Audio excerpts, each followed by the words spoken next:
RP. नगर police station येथे सदर प्रकरणात एक गुन्हा दाखल करण्यात आलेला आहे।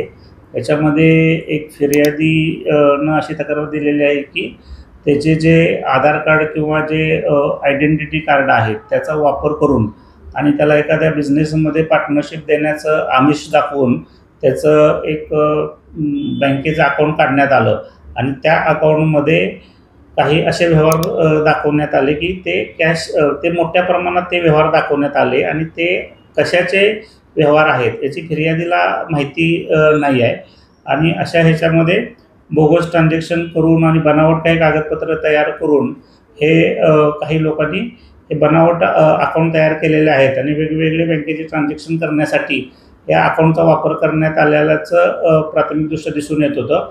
त्यानुसार घटनास्थळी जाऊन आपण चेक केला असता त्या ठिकाणी बरेच असे बनावट बँकेचे पासबुक, काही त्यांचे बँक स्टेटमेंट किंवा इतर काही गोष्टी मिळून आलेल्या आहेत। त्याच्यावरून आता आर.पी. नगर पोलिसांना गुन्हा दाखल करण्यात आलेला आहे।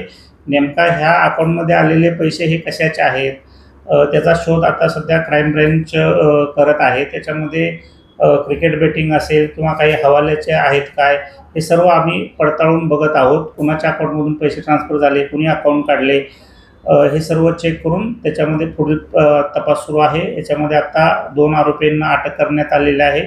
उर्वरित आरोपींचा शोध सुरू आहे। ही जी कामगिरी आहे ती क्राईम ब्रँचचे युनिट 4 या युनिटनं केलेली आहे। त्याच्यामध्ये पोलीस निरीक्षक गड्डीमे आणि त्यांच्या पूर्ण टीमनं ही कारवाई केलेली आहे।